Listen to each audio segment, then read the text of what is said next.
Estamos listos una vez más para hablar de literatura. Y hoy, qué emocionante, de la literatura de Ernesto Carrión. Estoy súper contenta de estar aquí esta noche con ustedes, lista para entrevistar a Ernesto y para hablar un poco de su literatura. Hay algunos aspectos que quiero ir comentando. Sé que va a tomar un ratito hasta que Ernesto entre, pero sí es importante que hoy nos concentremos en algunos aspectos. Por ejemplo, vamos a hablar de su último, digamos, esta novela que fue publicada, pero que ahora hay una nueva publicación que agrega, digamos, una última parte. Hola Ernesto, ya te vi, ya mismo te voy a solicitar unirte, así que no te preocupes. Claro, ya voy a ver la solicitud que ya me enviaste, transmitir. Ya puedes estar. Entendería que ya mismo podrías entrar, ¿no? Se unió, ya está, listo. Hola ¿Qué Ernesto, tal? qué ¿Cómo gusto estás, María? verte. ¿Cómo estás? ¿Se escucha bien? Perfecto. Ya, qué bueno, no se fue la luz, ¿no? No se fue la luz. Sí, Tenemos buena suerte. Buena vibe. qué bueno. Sí, así que bueno, súper contenta de tenerte aquí. Muchísimas gracias, de verdad, por, Gracias. a pesar de toda la locura, estar acá, estar presente, listos para hablar de tu literatura. Siempre hago una muy pequeña introducción, marcando pues los temas que vamos a conversar, pero lo más chévere va a ser fluir con una conversación alrededor de tu obra, sobre todo de estas dos últimas obras que hasta al revés de Bueno, estas dos últimas obras y presentarte un poco. Entonces, aunque voy a dejar los datos más destacados de tu biografía luego en el caption, lo que sí me encantaría destacar es justamente déjame quitar las notificaciones, justamente tu papel dentro de nuestra literatura ecuatoriana. Eres un poeta imprescindible en la poesía ecuatoriana y latinoamericana y uno de los escritores más premiados. Acá en La Solapa hay toda una lista de premios que podríamos leer, pero siento que lo más importante en este momento presente de nuestras vidas, de cara a lo que estás viviendo, es tu momento en estas becas de residencia. Cuéntame un poco en qué consisten estas becas de residencia y a dónde es que te vas pronto, a hacer qué y de cara a esta maravillosa novela Triángulo Fuse. Que ya, en lo bueno, personal gracias por la invitación para poder conversar sobre, yo también tengo acá los libros.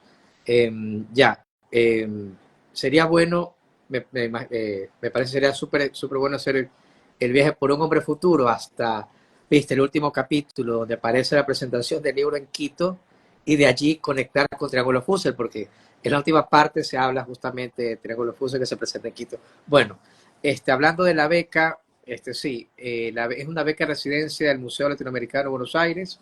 Esa beca arranca ya en 2 semanas, es para estar más de un mes en Buenos Aires, para escribir un proyecto de novela. Eh, Fue una cuestión estupenda que apareció, salió en febrero de este año. Ganaron 5 personas, me parece que soy el primer ecuatoriano en ganar esta residencia. Y el proyecto se llama Catálogo de Aves Muertas, que es un proyecto de libro que trata el suicidio de los cubibíes en Osogoche, pero al mismo tiempo el suicidio de otras aves en la India, ya en Jatinga, en otro lugar. Ocurre este suicidio de aves al mismo tiempo en dos partes diferentes del mundo, ¿no? Y eso me llamaba mucho la atención. Entonces hice el proyecto del libro, lo envié y pues esto fue en diciembre, si no me equivoco. El jurado fue Tecuetse, Margot Glantz y Soledad Constantini. Y la idea justamente es estar allá en el museo, terminar de escribir esta obra, pulirla sobre todo porque ya tengo un borrador, tengo bastante avanzado, ¿para qué? Allá voy a tener la presentación justamente de Triángulo Fuser, que está acá. Lo vamos a presentar allá en Buenos Aires también. Eh, También tengo una charla con el escritor Guillermo Piro en el museo en el Malva, y tengo también otra charla en la biblioteca o librería de Ampersand, que es una editorial especializada en libros de arte, según he estado viendo. Estas son dos de las actividades, pero hay algunas más. Entonces, espero, sobre todo, te digo, el tiempo es para ir a escribir, ¿no? Es una beca muy buena, muy importante. Realmente estoy muy emocionado de viajar pronto, ¿no? Y también voy a aprovechar para ir a Chile, seguramente, si es que ojalá que nos den los tiempos con la publicación allá del libro que ganó la beca el año pasado, la Gonzalo Rojas, en Chile, en Concepción. Entonces me emociona mucho también poder volver a Concepción, que me encantó hace un año, que estuve allá viviendo 4 meses, ir a Concepción a presentar ahora el libro que ganó la beca, que se llama Materia Primitiva, que es un libro de poesía. Estupendo, tienes un recorrido maravilloso y sí, quería que justamente pudiéramos partir del tiempo presente porque en estos tiempos tú estás de forma muy intensa y acelerada, dedicado por completo a la escritura y a una investigación, porque para ti, y justamente ese es el tema de nuestra convocatoria de hoy, Ajá. para ti la escritura va muy de la mano con la investigación, una investigación que se vuelve casi obsesiva, una investigación que se vuelve profunda, en donde empiezas a hacer conexiones muy poco usuales y donde empiezas a encontrar revelaciones que de pronto nos vamos, que nos importan a todos, que tienen que ver con quiénes somos, qué queremos, hacia dónde vamos. Entonces, por allí, un poco partir de lo tumultuoso que se vuelve un poco por un lado tu vida en cuanto a escribir, investigar y luego viajar, presentar libros y todo esto lo que implica, ¿no? Qué lindo, ¿hasta cuándo vas a estar viajando por este trayecto? Ya regresas en diciembre, me parece. Ahora me dices, ahora me voy en octubre, pero me voy ya el 21 y regreso a finales de noviembre. Sí. Exacto, perfecto. Ahora, Editorial Planeta ha apostado un montón por ti, tienes estos dos libros publicados últimamente, vamos a conversar, a hablar de Hombre Futuro, tienes muchísimos otros textos publicados con Sí. ellos, eh, entonces, pero vamos a hablar específicamente de estos dos. Hombre Futuro es una de un Hombre Futuro es una de mis novelas realmente favoritas y eh, Sí. estamos en el plan de la autoficción, que es algo que siento que no está tan presente acá, digamos, como para empezar a marcar diferencias. Vamos a hablar de qué es la autoficción, cómo trabajas la autoficción a partir de esta novela y cómo, qué papel tan importante juega la investigación, porque aunque es algo que tiene que ver con tu vida y algo que sabes por cosas que has transitado, también hay una investigación importante en esta novela. Entonces, por allí te dejo Sí. la palabra, el Cuéntame camino. algo. La volviste a leer completa, ¿no? Porque esta novela, para los que no saben, y bueno, pero tú sabes, esta novela se escribió en el 2015. En 2014 muere mi padre, ¿no? En el 2015 la escribo. Y esta novela aparece publicada en febrero de 2016 por la campaña Eugenio Espejo, esa es su primera edición. En enero de 2017 aparece publicada en Amargor, en Madrid, esa es su segunda edición. De ahí, en el 2000, si no me equivoco, 2018 o 19, aparece publicada por Catafixia, los editores de Catafixia en Guatemala. Decidimos unirla con el libro de poesía que yo había escrito también, que justamente a mi padre, y se llama Rebelión Artificial, pero adentro está Un Hombre Futuro. La cuarta edición va a aparecer por Cadáver Exquisito en el 2021, si no me equivoco, o 2022 creo que es. Ya, sí, y esta es la última edición, pero hay una diferencia. La diferencia es que hice un capítulo nuevo. La idea era cómo hacer un capítulo nuevo sin perder el tono de una novela que se escribió hace casi 10 años, ¿no? Eso era era un reto. Sin embargo, hay que ser, quiero ser un poco justo con el proceso. El proceso del libro también ha cambiado en mí, o yo también ha cambiado mi manera de mirar el libro, ¿no? O sea, quiero decir, hay cosas que no pude decir cuando escribí este libro, porque el libro es una autoficción, como bien dices, la autoficción es evidentemente tomar elementos de tu vida, pero vas a poner ciertas cosas de ficción para organizar mejor la historia, para que ciertos elementos ayuden a la trama, ¿no? Entonces, no todo va a ser, no es biografía, no va a ser biografía, pero sí que va a tomar mucho de mi vida, ¿no? Entonces, cuando asesinan a mi padre, evidentemente, pues el evento fue muy traumático y todo lo demás, y yo en ese momento no sabía cómo reaccionar y cómo escribir el texto. El texto que escribí, Un hombre futuro, la novela como tal, va a ser sobre mi relación de amistad con él, desde la noticia que me da Giancarlo, un amigo de él, que me llama a decirme que lo han matado, y mi viaje de este chico de 17, 18 años en amistad con su padre por 10 años hasta que termina peleando con él, separándose, y luego viene esta noticia terrible, ¿no? Y esto está siempre, entrelazado con un viaje a Cuba, con los primeros movimientos por la literatura, las primeras ideas de escritura, ese muchacho en el que la literatura empieza a despertar algo, ¿no? O sea, es como una novela de iniciación, es una novela de iniciación. Pero yo no creo si no sé si los lectores habrán sentido que faltaba un capítulo, ¿ya? Y yo no me di cuenta de esto hasta este año justamente que, tal como aparece en la novela, ¿no? Recibo una llamada y recibo un último video de mi padre, ¿sí? Y o sea, evidentemente me voy sintiendo como con la necesidad entre abrir o no abrir el video donde están los últimos momentos de mi padre con vida, ¿ya? Entonces, esos primeros meses del 2024 van a estar marcados por esa angustia de tener algo en el celular con lo que no me quiero enfrentar y que me hace ir hacia atrás, ¿no? A la par va a aparecer, evidentemente, este libro, ¿no? Este libro aparece a finales del año pasado, yo no lo pude presentar porque estaba en Chile, entonces lo voy a poder presentar recién cuando vuelvo, en enero, ¿no? Entonces, en febrero estoy presentando el libro, ¿no? Y ese libro está en discusión con mi padre en Un hombre futuro. Y es un libro, evidentemente, que pone en discusión un montón de cosas en las que él creía. Entonces todo vuelve como a conectarse, ¿no? Entonces, lo primero era saber que había la necesidad de escribir eso. ¿Qué es lo que no pude contar en ese entonces? No pude contar, por ejemplo, el proceso legal como tal, ya porque no me interesaba lidiar con el proceso legal que había ocurrido, no me interesaba contar que había estado en la corte, que había visto pues a los asesinos, que habíamos, o sea, que pasar por ese momento, ¿no? En el que no hubo justicia tampoco, porque para mí hasta el día de hoy no hay justicia, ¿no? El libro, si algo deja en claro es que lo más seguro es que los asesinos de mi padre estén libres, son los que están libres, ¿no? O sea, pero en todo caso, no quería lidiar con eso en ese momento. 10 años después, ahora en diciembre se cumplen 10 años de su muerte. 10 años después, me parece que justamente por este mensaje, este video, y justamente por los 10 años, pude hacer un último capítulo que cierra definitivamente la novela, ¿no? Y que retoma la misma voz. Y me di cuenta al momento de escribirlo que apareció de forma natural, porque se trata de una autoficción, ¿no?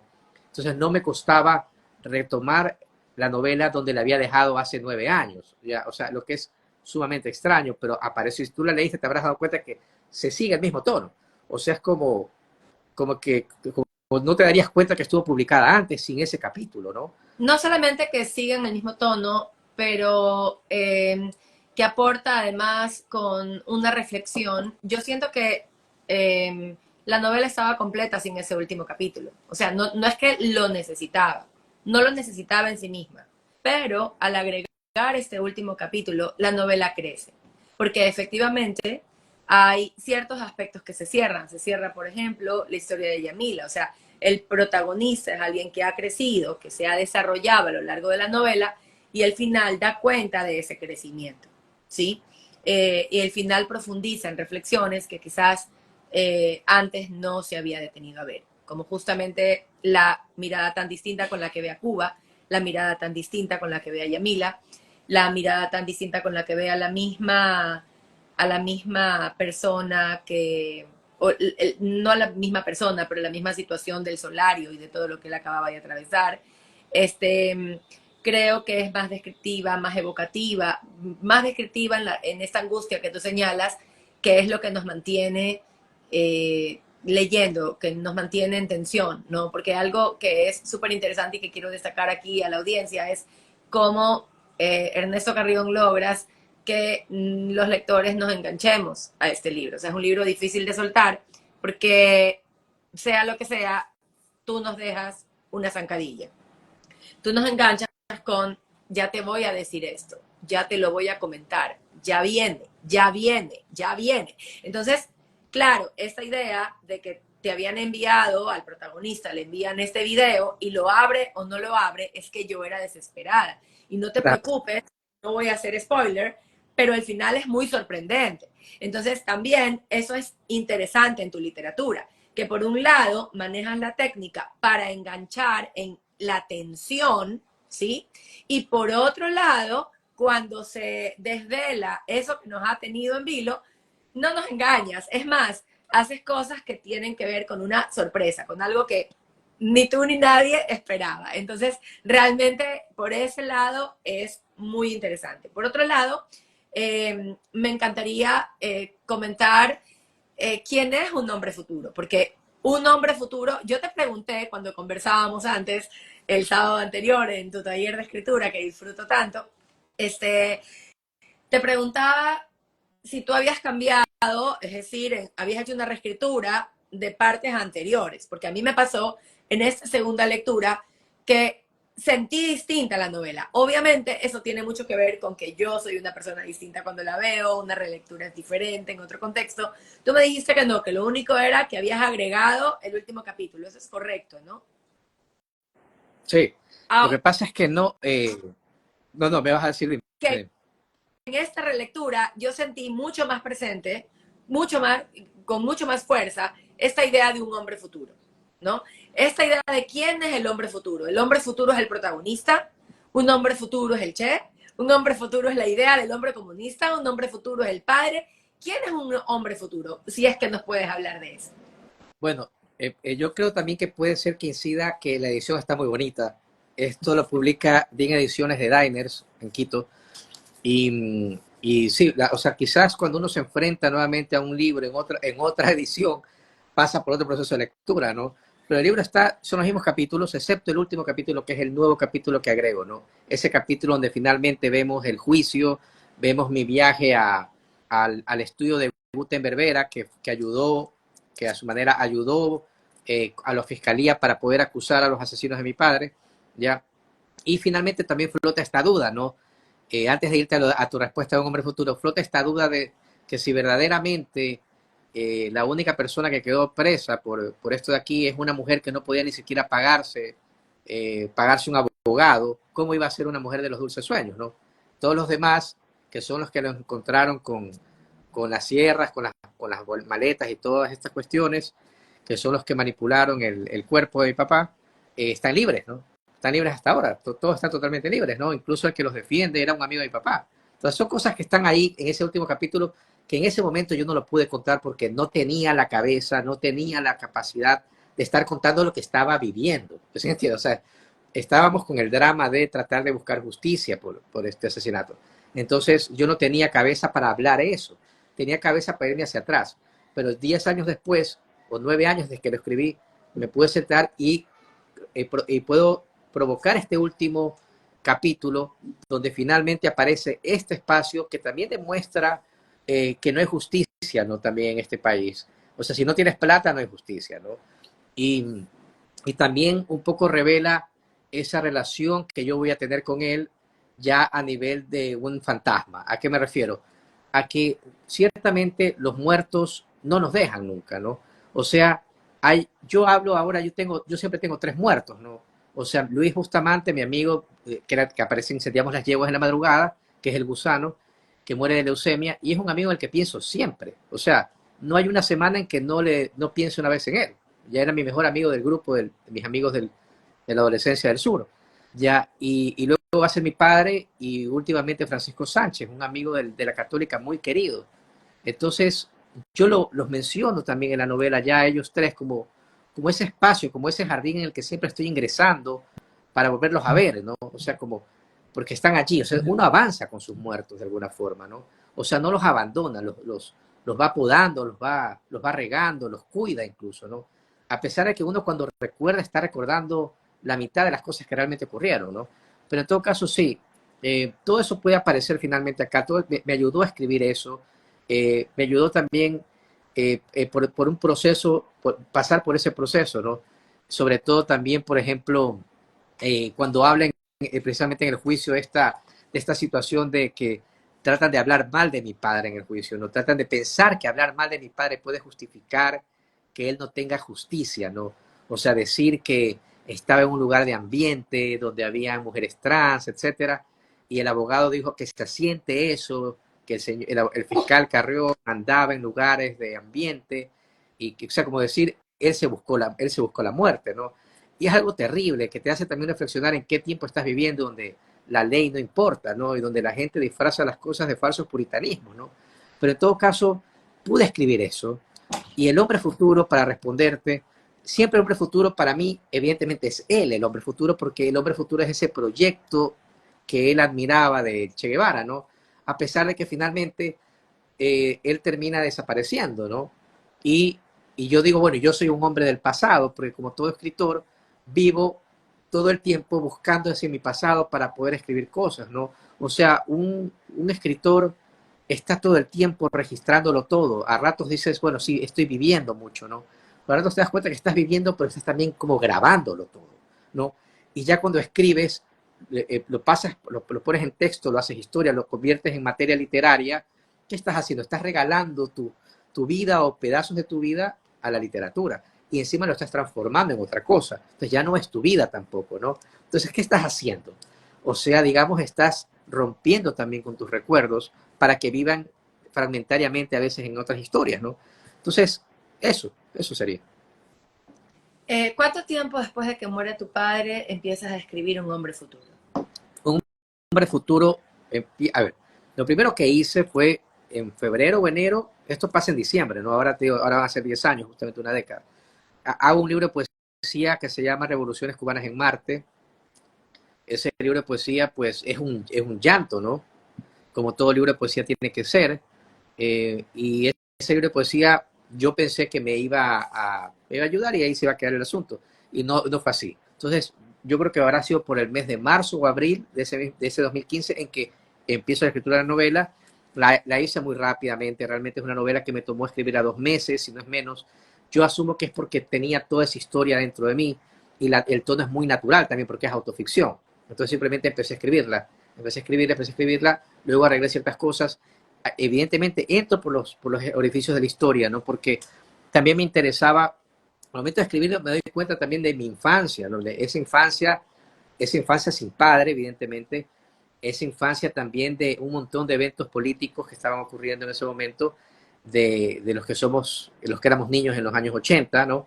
Y que va a estar muy marcada por la muerte de Jaime Roldós y muy marcada, me refiero a esa imagen que tenemos nosotros como niños de los hijos del presidente y los ataúdes y todo lo demás, ¿no? Que es algo que está en la novela, pero que sobre todo me parece que marcó a mi generación, ¿no?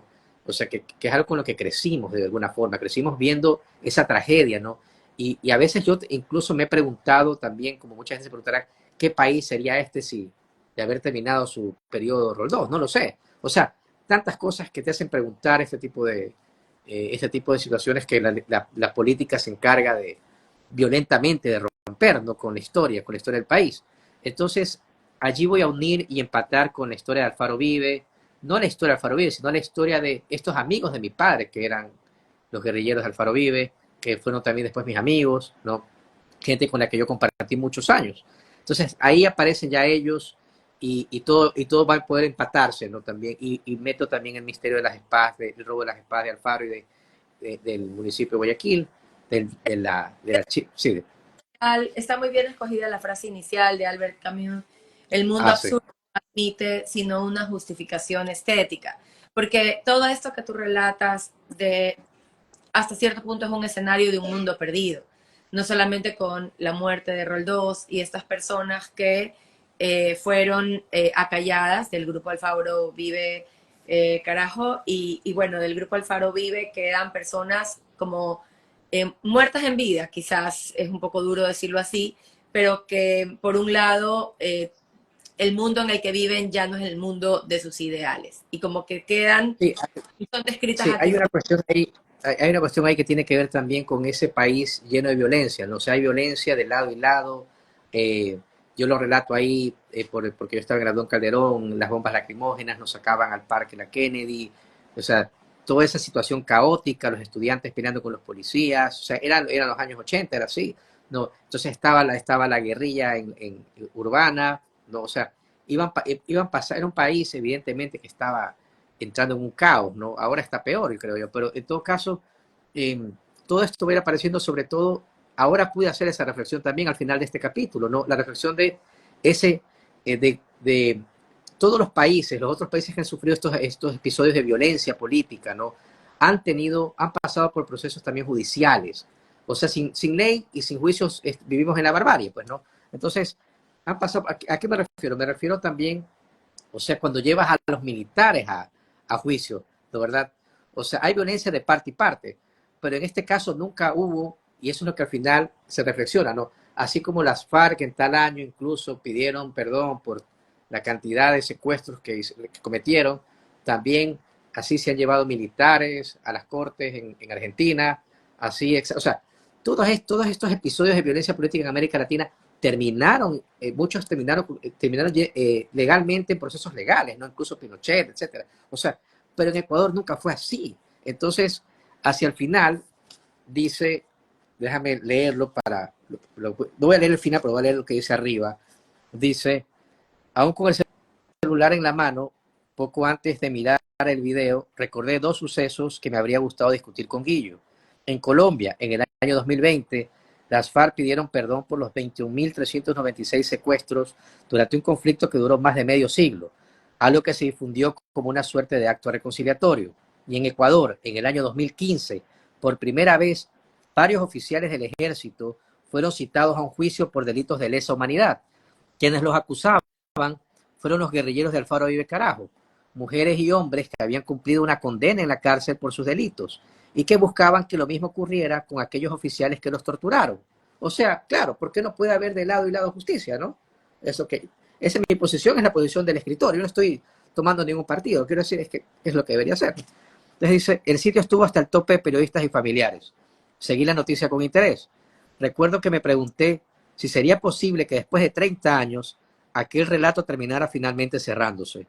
Si sería posible, en un país como el nuestro, que ocurriera un final para ese enorme dolor que había atravesado décadas, casas, universidades, calles, cárceles, terrenos baldíos, oficinas, fosas, tumbas y juzgados. Pero cuando el juicio estaba por iniciar, un grupo de militares de alto rango fue ocupando los asientos de la primera fila. Hubo un breve silencio, seguido de un rumor en la parte trasera de la sala. Luego, el abogado de uno de los militares presentó un certificado médico, por lo que la jueza decidió no instalar la audiencia. Yo recuerdo esa imagen, o sea, recuerdo la imagen de los militares sentándose, o sea, la intimidación, porque está en el aire la intimidación, y recuerdo que se levanta todo, ¿no? Entonces, y uno se queda pensando, entonces no se va a cerrar la historia de violencia de este país, ¿no? Entonces, por allí, evidentemente, pude escribir este último capítulo, como te digo, a partir de esta comunicación de este amigo de mi padre, este video de los últimos minutos de mi padre con vida, que me va todo el tiempo tirando para abrir, y aparte el viaje que voy a hacer a Quito para dar un seminario de novela. Eso es lo que voy a leer, claro. Uh-huh. Sí, vas a Uh-huh. leer. Lo que Allá, te quiero justamente sí, esa parte, sí, sí, dale. pero, ajá, para contextualizar aquí a la audiencia, quería aprovechar antes de hacer eso, saludar. Estoy súper contenta de todas las personas que se han unido. Muchas gracias por estar, qué lindo verlos. Y recordarnos que, nada, una mini pausa para recordarnos que digamos, lo que más me gusta de estos en vivos es la posibilidad de conversar con la audiencia. Me gustaría saber quiénes aquí, hola, hola, hola, han leído ya Un Hombre Futuro, este último. Yo creo que este último no lo han leído porque no creo que está todavía en librerías. Entonces, pero si Ya alguien por está, casualidad lo tiene ya está, pues, desde esta semana creo en Rayuela y La Española. en pero desde esta semana entonces. Sí, en Rayuela, en Quito y en La Española en Ecuador. Ok, qué linda noticia, no lo sabía. Entonces tenemos esta nueva edición de Un Hombre Futuro. en Rayuela y en Guayaquil quería saber, y en La Española, quería saber entonces quién ya tiene esta última edición o de pronto quién tiene ya la anterior, quién tuvo ya la experiencia de leer Un hombre futuro. Y estábamos comentando con Ernesto sobre este último capítulo, este que ha sido agregado, que no está en la versión de casi 10 años antes. Claro. En esta última versión, no, como dijimos con Ernesto, no es que vamos a hacer spoiler, pero hay una conferencia en la que ya se menciona un hecho alrededor de esta novela, de la que conversaremos en breve, Triángulo Fusser, ¿verdad? Entonces, les quería leer. Y en mi cabeza el tema siguió creciendo, siguió estirándose como un mar de palabras escritas a lápiz sobre la pared de un hospital donde un adolescente pasó cientos de horas buscándose a sí mismo. Y bueno, a mitad de esa semana presentamos junto a los escritores Leonardo Valencia y Fernando Balseca Triángulo Fusser, la despechada, poética y fantasmagórica vida de Ernesto antes del Che. Mi primera novela, que por el tiempo que me tomó terminarla salía como la última que había escrito. Obra que discutí con Guillo antes de su muerte, disfrazándola de una colaboración con la investigación de un cineasta que estaba de paso por la ciudad. Entonces empiezas a narrar cómo has mucho de lo que ha estado aquí en la novela y comentas como una de las personas del público te interpela, ¿no? Dice, un hombre se puso de pie y abiertamente me preguntó si acaso este nuevo libro lo había hecho como una revancha contra mi padre. Si lo que buscaba, poniendo en duda la sexualidad de aquel guerrillero latinoamericano, amado por masas de jóvenes y adultos socialistas, no era solo el producto de mi coraje por haber sido abandonado, sino era la derecha ecuatoriana quien me estaba haciendo ojitos desde algún rincón oscuro para denigrar al Che. Y ahí pues tendrán que seguir leyendo para ver qué pasa y Sí, cómo el protagonista. hoy día justamente me escribió Fernando Larenas y me dijo que le había gustado la novela y sobre todo el último capítulo porque es verdad, él estuvo allí. Dijo, y vio cuando él estuvo cuando este señor me interpeló y en la novela lo pongo que es como si el fantasma de mi padre hablara a través del señor, ¿no? A decirme por qué estás haciendo este tipo de libro, ¿no? Entonces sí, yo creo que de aquí podríamos ya cruzar a Triángulo Fusser, ¿no? Ya Que vamos es... ya vamos a cruzar, solamente quería, No, no, sí, dime. eh, es que nos han puesto algunos comentarios, Mariela García pone bello escuchar la experiencia de Ernesto y su valentía para contarlo con el profesionalismo que lo caracteriza. Gracias por el comentario, gracias mami por estar aquí. Toto Duxe Cartier, Carrión, maestro de lo insólito, subyuga cuando habla y cuando escribe. Qué diálogo más formidable, Mariela, el que usted sostiene con Ernesto, más novelable que sus mismos protagonistas. Abrazos, gracias Toto por ese comentario tan lindo. La verdad es que, bueno, siempre es un lujo poder conversar con Ernesto y te agradezco mucho la entrevista.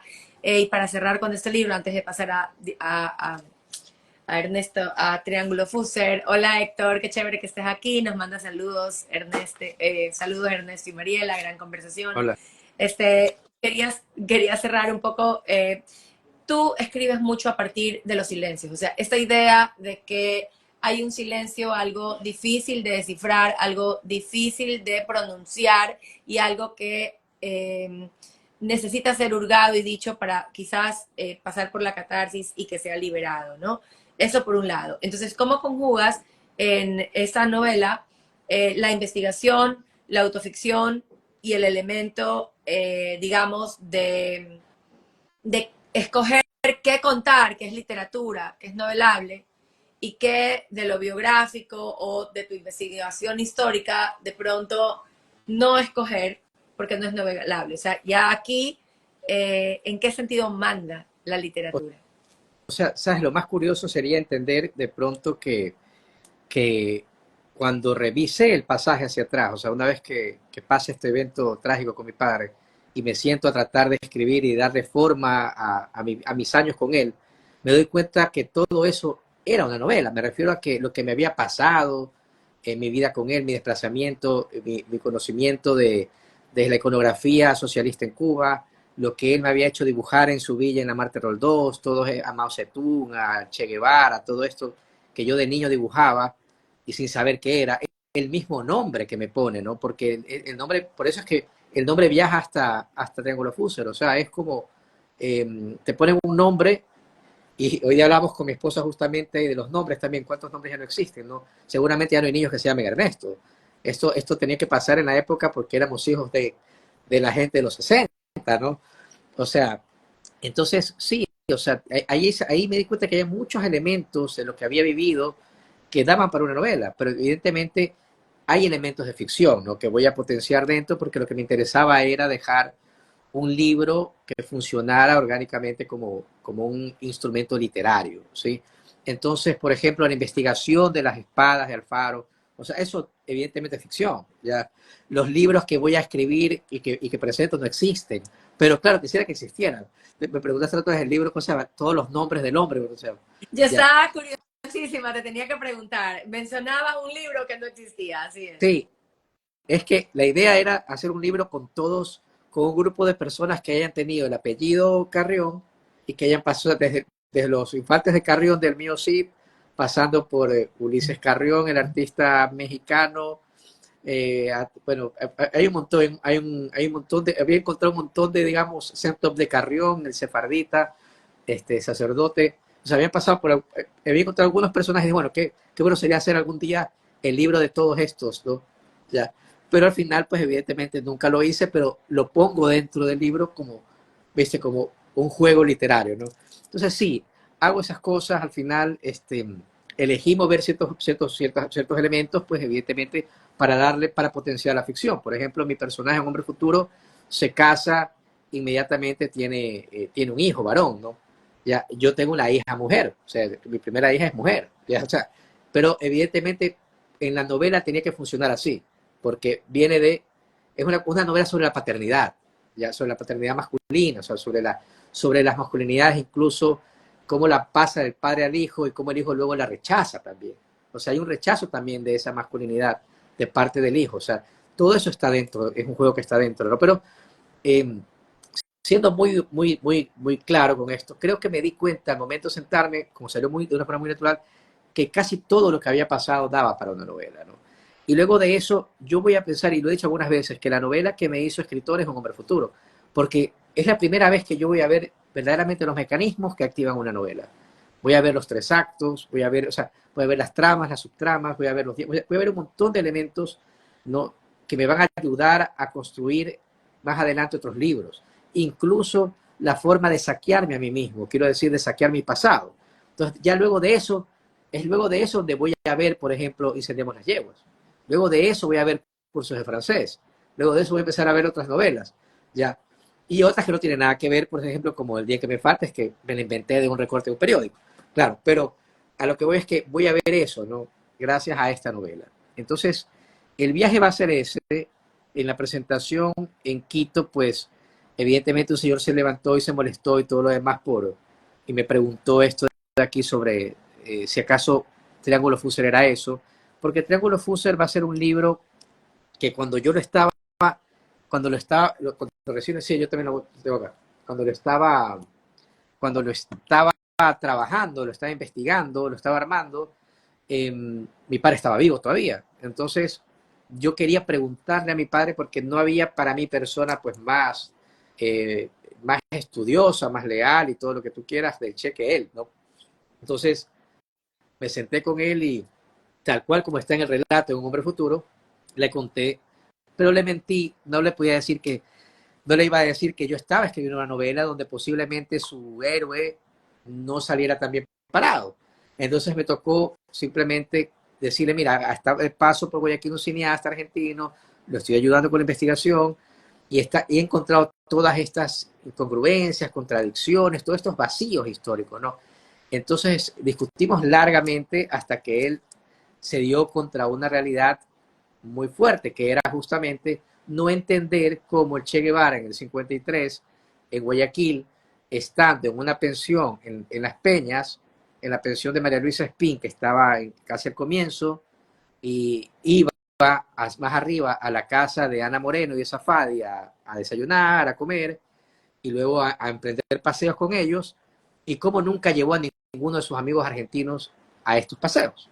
O sea, los otros 5 argentinos están allí, pero él no se lleva a ni uno solo. O sea, él es el único que tiene una vida con amigos guayaquileños. Los argentinos no la tienen. Y de hecho no conocen nunca a los demás ecuatorianos. Entonces eso Claro, me generaba no, una división. no es una decisión de camaradería, no es una decisión acorde a los ideales que él promueve, que son los Claro, de la igualdad, que no está siendo solidario con su grupo de amigos. Quería solamente, antes de continuar con este diálogo, algunos comentarios que me he reído. Objeto Libro, jugando con tus títulos, decía la importancia de llamarse Ernesto, así que ahí lo tienes.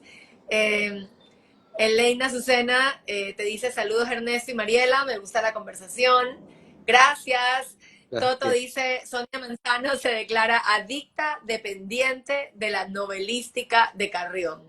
Sacude lo que él dice y escribe. Esta conversación no pudo haber sido mejor, querida Mariela. Muchísimas gracias, qué amable, de verdad. Bueno, aquí la queremos tanto a Sonia. Es una belleza siempre tenerla. Y sí, Sonia me lo Gracias, ha Tony. dicho bien, me ha dicho, Ernesto es que es un genio. Y ella es muy analítica, es muy juiciosa, no es una persona que fácilmente bote flores. Por último, no emite comentarios negativos, pero no es una persona que va a decir algo sin sentirlo ni pensarlo. Así que se aprecia el doble ese comentario. Y siento que una de las cosas, y que para mí es un privilegio también estar en tus talleres de escritura, Ernesto, porque también una de las cosas más interesantes cuando uno va leyendo con objetivo es que no solamente nos engancha tu historia, creo que tienes una maestría especial para ir enganchando y para ir construyendo la historia, sino que además de eso usas muchos recursos y muchos elementos literarios y como tú nos comentabas en el taller anterior, ¿verdad? Atraviesas mucho la poesía por un lado y la filosofía por otro. Entonces, esas dos columnas van a sostener gran parte de tu obra literaria. Gracias. Este, ¿Dónde estábamos? Me olvidé ya. Estamos regresando a Ah, ya. Triángulo Fuso. Te voy Sí, a sí, el quitar. Triángulo Fuser. Uh -huh. Bueno, entonces lo que no pudo entender mi padre en ese momento era la falta de solidaridad del Che, porque todos estaban pasando necesidades en las peñas, en Guayaquil. Durante esos 2 meses estaban tratando de vender su ropa, no sabían qué hacer, no tenían dinero para pagar las visas para Panamá, etcétera. Entonces, lo que va a ocurrir es que, o sea, cuando hablé con mi papá, él ahí en ese momento se dio cuenta de que algo no estaba bien en la historia, ¿no? Y evidentemente se molestó, pero allí quedó esa conversación. Ahora, entrando ya a Triángulo Fuser, evidentemente me llamó la atención no solamente perseguir al personaje, sino también que al perseguir al personaje es una manera de ajustar cuentas con mi propio nombre, ¿no? O sea, querer saber por qué me llamo así, por qué tengo este nombre, a quién supuestamente debo honrar con este nombre, ¿no? Ya, y todo este gran mito que es el Che, había que buscarlo y revisarlo sobre todo en su etapa en guayaquileña, que es la etapa que está borrada de la historia. Ahora, hay una cosa, hay una frase de Paul Valéry que me gusta mucho, que dice, la historia es la forma más ingenua de la literatura. Ya, o sea, ¿qué significa esto? Que la historia la escriben los vencedores, que la historia la escribe quien tiene el poder para escribirla, y que también es literatura, pero que es una forma ingenua de la literatura. Entonces, yo sabía que solamente la literatura me iba a poder cubrir estos espacios borrados, ya. O sea, tenía que hacer una investigación histórica profunda, pero sabía que tenía que ser una novela. No iba a ser una novela histórica, porque las novelas históricas, me parece que lo dice también en su texto final, Wilfrido Corral, no tienen quizás ya cabida ahora, pero sobre todo porque a mí me interesaba hacer un aparato enorme de ficción. O sea, me refiero a que quería darle vida a David Ledesma, al poeta que muere trágicamente por haber sufrido en una ciudad homofóbica. El padre lo había mandado a Perú, a una clínica para, evidentemente, pues en esa época se pensaba que podía, todavía se piensa, todavía hay clínicas aquí en Ecuador, que a una persona, que eso era una enfermedad, etcétera, tenían esa mala concepción, ¿no? ¿Verdad? Entonces él padeció todo esto de aquí y va a ir a Cuba, y cuando ve la persecución que están viviendo los homosexuales en Cuba, David Ledesma llega a Guayaquil y 2 semanas después se ahorca. Entonces, ¿por qué? Porque él era un socialista convencido, tenía un programa de radio, mandaba ayuda a Cuba, y él llega a Cuba pensando, este es el paraíso para todos los diferentes, para todos los que somos no entramos en el molde conservador, etcétera, ¿no? Y luego se da cuenta que no era así. Entonces, quería crear un aparato donde pudiera contar también la historia de David, sobre todo que yo no solamente he leído mucho a David Ledesma, sino que incluso he dado clases con la poesía de David Ledesma. Siempre me ha encantado David Ledesma y me ha parecido siempre su muerte muy trágica. Y a pesar de que sale aquí también la muerte, la vuelvo luminosa. Me parece que la vuelvo luminosa. Quiero pensar que se vuelve luminosa, ¿no? Que él está muriendo, pero que caramba, sigue teniendo fe, ¿no? Sigue queriendo creer, ¿no? Y eso me parece potente. Y también poder mostrar lo que él vive, ¿no? Entonces, la novela se va a convertir en un soporte donde van a entrar todas las maneras, todas las formas posibles para poder llegar a cubrir estos espacios en blanco para entender quién era este personaje que pasó por Guayaquil en el 53. Ahora, para contar esta historia habría primero que entender por qué está borrado Guayaquil de la historia de Che Guevara. Ya, o sea, hay dos viajes. Y hay dos viajes, me refiero por América Latina. El primero que es del que se hizo Diarios de Motocicleta, que todo el mundo vio la película, ¿de verdad? Que se lo hace con Alberto Granados. Y el segundo, que es el que hace con Carlos Ferrer cuando pasa por Guayaquil. Ya, el segundo no se ha hecho película y el segundo, los dos tienen diarios. El primer diario se llama Notas de Viaje, pero lo publicaron después como Diarios de Motocicleta, y el segundo se llama Otra Vez. En Otra Vez aparece Guayaquil en el diario Guevara. Lo que me pasó a mí, que esto también ya lo he contado, es que yo leí primero, leí los dos diarios, cuando tenía 19, 20 años, ¿no? Y siempre me parecieron diferentes, los encontré totalmente opuestos, ya, y no entendía por qué. Lo voy a entender después con los años. La parte de Guayaquil es muy rápida, es como muy inconexa, podría decir. Los personajes salen apenas mencionados, no hay descripciones. O sea, para mí era imposible como guayaquileño, pero también como escritor, no entender que alguien que vivió en Las Peñas por 2 meses no mencione los cañones, que vaya por el malecón y no mencione el hemiciclo de la Rotonda. O sea, tú no mencionas el río Guayas. O sea, cada persona que ha venido acá a Guayaquil, incluso invitado a los festivales de poesía, escritores que yo he conocido en la ciudad, se quedan asombrados con Guayaquil. O sea, le dicen, con el Guayas, perdón, con el Guayas, ¿no? Y me dicen, o sea, ¿esto qué es? Esto es un mar, o sea, es un río. O sea, les llama la atención. Ya, no hay una sola línea sobre el río Guayas. Entonces, desde allí, todo me empezaba a parecer muy extraño, ¿no? Si me preguntas a mí, estas son sospechas, ¿no? Que puedo decirlas. Digo, sin que me demanden, por supuesto. O sea, yo sospecho de que ese diario de que seguramente hay cosas que están cortadas, o sea, es que no puedo creer, encima el Ernesto de esa edad, que pasa 25 años, quería escribir, era aspirante a poeta. Esa es otra faceta que me llamaba la atención, cómo conectar la faceta de alguien que quiso ser poeta y que deja la poesía y agarra un fusil, ¿no? ¿Me entiendes? ¿No? Entonces, me parecía también como algo que no se había explorado y sobre todo lo más interesante es que él va a escribir poesía en Guatemala, es una vez que pasa por Guayaquil, o sea, el lugar donde más se escribe poesía es en Guatemala, mientras está cayendo el gobierno de Jacobo Arbenz.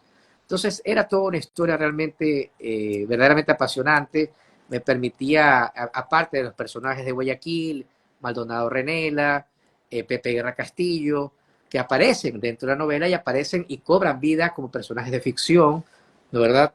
Y que van a cubrir toda esta historia también con una capa más de misterio, ¿no? O sea, es un círculo LGBT, por decirlo así, con el que estuvo Guevara. ¿Ya? Y eso de allí quizás puede ser el por qué ese espacio está borrado o ese espacio nunca se lo ha explorado. Quizás porque en Guayaquil es donde tú puedes por primera vez ver a un personaje que no comulga con lo que las ideologías han tratado de vender o han tratado de imponer como una especie de guerrillero heroico. Me refiero a que alguien que no sabía qué quería hacer, alguien que podía emborracharse, alguien que quería escribir poesía, alguien que tiene una foto cortada, quizás está desnudo en la fotografía, bañándose en el río Guayas con otros amigos, o sea, alguien totalmente descomplicado, ¿no? Ya, entonces, y esto de que se desnudaba libremente está también en el libro de Ricardo Rojo, que sí él escribe la experiencia por Guayaquil, que es uno de los que está con él en Guayaquil. Una vez que muere el Che, él escribe Mi amigo el Che. Y entonces era una persona descomplicada, era un poco un hippie, ¿no? Era un poco alguien que quería andar por la carretera, pero luego también se tropieza con la Revolución Cubana, ¿no?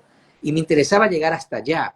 Me interesaba, después de ver el proceso de Guayaquil, todos estos orificios que están allí, que había que cubrirlos con ficción, también me interesaba entender cómo esa persona que en Guayaquil recibió ayuda, estuvo en contacto con abogados, dramaturgos, poetas, gays, que lo ayudaron. Luego, en Cuba va a formar parte de un gobierno que va a crear campos de trabajo forzado donde metía precisamente a homosexuales, además de disidentes, etcétera, ¿no? Entonces, había una total contradicción allí que también te hace pensar que a veces alguien se tropieza con su destino, ¿no? O sea, no es como que esa idea de que el hombre había crecido para hacer lo que todo el mundo piensa que fue, no es tan cierta a como pensar que de pronto simplemente se tropezó. Primero porque en Guayaquil él está con Carlos Ferrer para llegar a Venezuela a trabajar. Ahí está, están en las cartas, están en los diarios. Ellos están, en Venezuela está Alberto Granado esperándolos con trabajos, el amigo del primer viaje. Eso es todo. Ellos tienen que llegar allá a trabajar. Pero en Guayaquil se contagian de los otros argentinos que sí van para Guatemala a ver el gobierno de Jacobo Arbenz, la reforma agraria, ¿no? Y se contagia con ellos, se contagia de eso, y al final él termina embarcándose hacia Panamá y hacia Guatemala, donde va a conocer a cubanos y va a terminar después en México conociendo a Fidel, y la historia es la que todo el mundo conoce. O sea, es increíble. Si no se hubieran quedado varados en Guayaquil porque no tenían cómo seguir, él habría seguido viaje a Venezuela y no habría existido. O sea, Entonces, la hipótesis aquí es, digamos, quienes a partir de lo que la historia quizás oculta, quizás calla, quizás censura, quizás, ¿no? Con toda la licencia literaria del quizás, a partir de esto, ¿quién fue Ernesto? No el Che, Ernesto. Y por otro lado, ¿qué hubiera pasado si? ¿No? Y la función que tiene Guayaquil en esto. En ese sentido, cuéntame un poco tu postura. ¿Tú sientes que la licencia del escritor eh, no necesita necesariamente seguir al pie de la letra la historia, puede cambiar elementos de la historia, o la licencia del escritor debe manejarse como dentro de la línea que nos narra la historia? Tú ya dijiste algo al inicio de que la historia sí. también es cuestionable de acuerdo a la narra, pero igual como que me gustaría ahondar en ese tema. A mí me gusta la idea de que tú puedes con la literatura torcer, torcer la historia. O sea, ¿a qué me refiero? Un escritor no es su cantidad de seguidores, ni es la campaña de publicidad que tenga de su agencia literaria. Un escritor es evidentemente su literatura, pero sobre todo es su edificio de ficción, es su tono telúrico y es cómo puede torcer con su literatura la mirada de los lectores, hacerlos ver otras cosas, ¿no? O sea, y voy más allá, quizás ni siquiera eso es un escritor, porque verdaderamente cuando uno termina de escribir, uno, uno deja, digamos, cuelga el oficio y tiene una vida de lo más ordinaria, o sea, o de lo más normal. De hecho, los mejores escritores creo que son los que no recuerdan lo que han escrito. ¿Sabes por qué? Porque realmente han estado, digamos, poseídos por la literatura, por las historias que han estado creando, han estado poseídos por los personajes. Entonces, cuando terminan de escribir, vuelven a sus vidas ordinarias. Entonces, quizás un escritor ni siquiera es sus libros, solo es un nombre atado a unos libros, porque tu vida, mi vida, son ordinarias y vamos a morirnos, ¿no? Lo que van a quedar son los libros y esa historia como tal. Entonces, a mí lo que me gusta es jugar con esto de aquí, jugar en el sentido de puedo, puedo utilizar la ficción para torcer o para de pronto descubrir aquello que no se ha contado desde otra mirada. O sea, ¿qué pasa en esta novela? Esta novela termina doblando la figura de Guevara, mostrándonos otro Guevara que quizás se acerca al que realmente fue, o quizás no. Pero, a ver, si me preguntas a mí y a gente a la que le he preguntado porque me da curiosidad, me dicen sí, o sea, para mí después del libro, este sí, este fue el Che. O sea, lo Pero por demás, supuesto, claro, o o sea, sea, ¿me después de leer entiendes? tus libros, ya Medardo Ángel Silva nunca será el mismo, el Che Guevara nunca será el mismo. Y eso es lo interesante, ¿no? Claro, Que de alguna manera nos haces entrar a una ficción en la que humanizas a personajes históricos o literarios, en el caso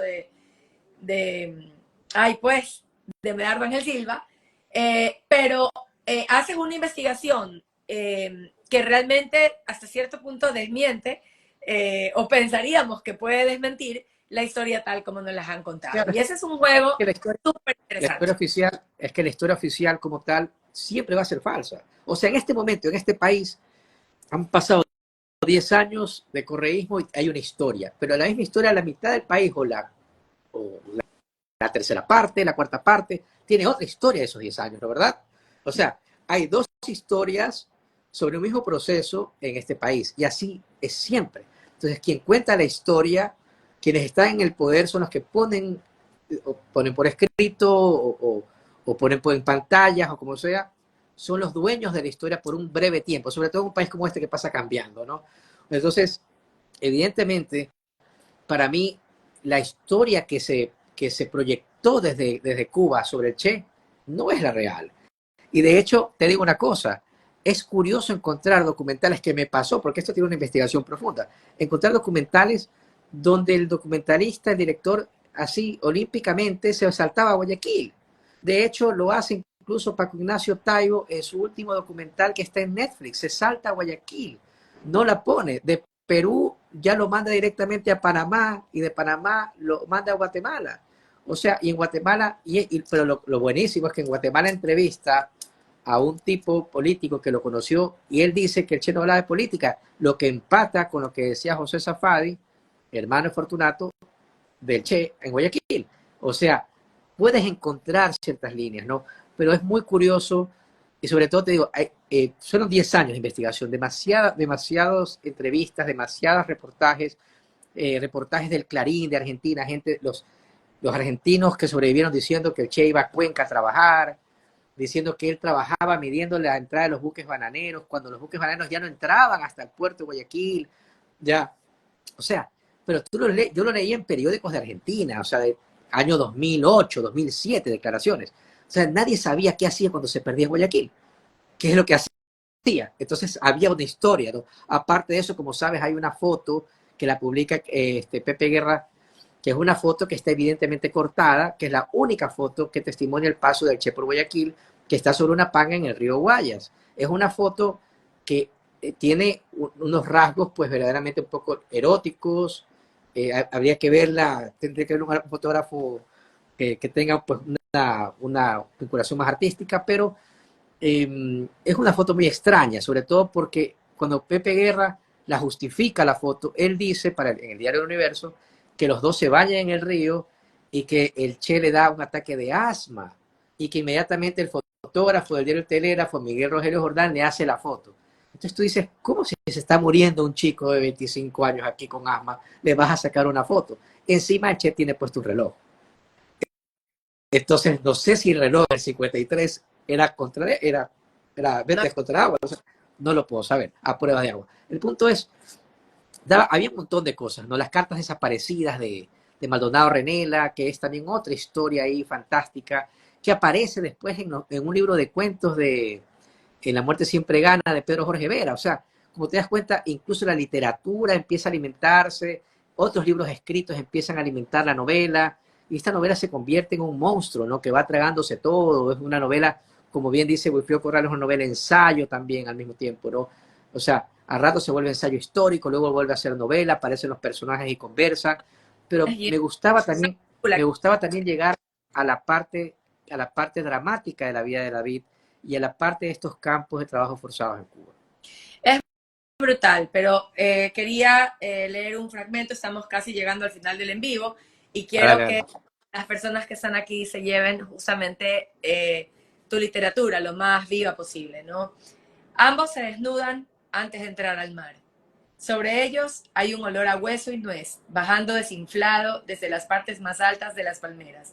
Las olas son otro retazo de aquel mosaico, y los perros, como dos banjos felpudos, se han quedado echados en los asientos del jeep. Tapándose las mejillas, el mar los embiste. Ernesto moja la cara de Orestes y le pide echar con energía una carrera, una competencia de natación para ver quién logra llegar más rápido hasta Miami y dar la vuelta. El chico se ríe. Su chapa de ángel genera en el cuerpo de Ernesto un cortocircuito. y la sucesión de imágenes desenfrenadas que no alcanza a contabilizar. No te me acobardes, repite Ernesto, y vuelve a lanzarle agua. ¿Qué de investigación y de literatura hay aquí? ¿Cuál es la frontera? O sea, hay una investigación, hay la posibilidad de... Me gustaba también la idea de ponerlo al Che con un amante, ¿ya? Eh, Evidentemente en la novela el nombre está velado por protección de la persona, pero eh, me gustaba la idea de ponerlo allí, de ubicar ese espacio, ¿no verdad? En el que, porque bueno, también viste que conecta con la historia de Allen Ginsberg. Allen Ginsberg, su declaración es pública. Él en Cuba fue y lo votaron de Cuba por decir que quería dormir con el Che Guevara y que Raúl Castro era gay, ¿no? Y entonces todo empataba, ¿no? En este caso sí, la investigación me llevó hasta allá, evidentemente, y por eso pude cubrir ese espacio con este personaje que es el que cuida a los perros de él, ¿no? Pero, como te digo, es una novela de ficción y yo lo pongo al final también. O sea, es una novela de ficción en el sentido de que, evidentemente, yo estoy utilizando un montón de argumentos que saco de la historia, que saco también de incluso, por ejemplo, comentarios, incluso de reportajes, pero no solamente de eso, ¿no? Sino también de aquello que no se puede ver. O sea, yo no pude ver por qué se mata a David Ledesma, ¿no? ¿Verdad? Pero yo puedo entender o puedo intuir por qué se mata a David Ledesma. Yo no puedo entender cómo alguien que era una persona libre, que andaba con gente en Guayaquil que le ayudaba, luego se convierte en este personaje que empieza a enmendar a campos de concentración, campos de trabajo forzados, a homosexuales, ¿no verdad? Esta persona que escribía poesía, esta persona que tenía esa sensibilidad literaria, es una persona que luego se convierte en eso, pero sí sabía yo, por ejemplo, que Cristóbal Garcés Larrea, que fue su amigo también en Las Peñas, había ido a Cuba a visitarlo y que lo había recibido. Y también sabía que David Ledesma había ido un año después. Entonces no me era difícil, digamos, considerar o armar como a manera de rompecabezas la idea de que él recibió unas visitas comprometedoras que lo pusieron, digamos, en peligro en un momento en que los soviéticos, sobre todo, que tienen un serio problema con ese tipo de temas, estaban encima del gobierno cubano, ¿no? Entonces, no se iba a permitir un comandante que tuviera amistades homosexuales o que fuese homosexual, ¿no? O bisexual. Y a propósito de esto, las conversaciones alrededor de la poesía de este Ernesto, límpido, fresco, todavía sin que haya nacido el guerrillero, las conversaciones, las descripciones, digo, son limpias y se siente esa tarde de verano en el mar con las palmeras. Bien, ¿sabes lo que es un poema? Le pregunta Ernesto. ¿Un poema? Sí, claro. Son palabras bonitas, ¿no? Contesta Orestes. Ja, ja, ja, ja. No, chico, esa es la idea común de que un poema solo dice cosas bonitas. Así no es. Un poema no está para embellecer al mundo, está para cambiarlo. ¿Para cambiarlo? Pregunta el muchacho. ¿Y eso se puede hacer? Pregunta, mientras mira cómo una luna metálica alcanza un brazo y va degollando de golpe las nubes por el cielo. Sí, responde Ernesto. Entonces también nos enfrenta a nosotros como lectores a la nostalgia de un poeta que creía que podía cambiar el mundo con la poesía, pero la abandona por el fusil, por la represión y por todo lo que se... Así es. Digamos que todos los poetas sueñan un día con eso, ¿eh?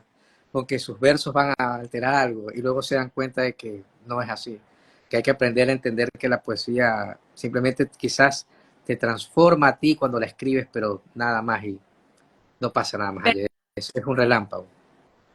Es un relámpago. Y más adelante lo dices, ¿no? En manos de, sí, del narrador. Eh, Algo que por supuesto no tenía pensado popularizar, menos ahora que la guerrilla Alfaro Vive Carajo divulgaba ese nombre a los cuatro vientos. El Che Guevara nunca había muerto, piensa de inmediato. Quien murió fue mi amigo Ernesto. Y esta casa que van a derribar, que he venido a ver derribar, es lo último que quedará de su paso por aquí. Pero sabemos que no es lo último es esta novela. y esta oportunidad que te he dado para conversar sobre eso, ¿no? Sí, Así que de verdad te agradezco no, muchísimo, Ernesto, sí, Mariela. Gracias a ti por la invitación. por este en vivo, por esta oportunidad de reflexionar sobre la literatura, la poesía. Gracias a todos los que están aquí. Realmente me encanta que hayan podido llegar. Creo que es un tiempo complejo para nosotros. Otra vez este Guayaquil como eh, tan convulsionado, si tenemos luz, si no tenemos luz. Creo que permanecer acá siempre es un acto de resistencia, leer y pensar en la literatura, encontrarnos en estos espacios, escuchar es un espacio de defensa, de que no se nos arrebate justamente la libertad de pensar, la oportunidad de seguir teniendo una vida lo más posible de acuerdo a los gustos, ¿no? Eso de estar limitados ya por luz y de estar todo el tiempo estresado de si hay, no hay, qué haré, creo que nos desgasta inútilmente, ¿no? Así que gracias, qué bueno que pudimos tener esta conversación. Te deseo muchísima suerte en tus Gracias a ti. próximos empeños literarios y ya quiero leer esa novela que estás escribiendo y que vas a pulir en esta beca. Nos contaste esta historia de estos pájaros que van a un lugar a suicidarse y nada, será motivo de otra conversación pronto. Gracias a ti, Mariela. Un abrazo. Chao, gracias a todos.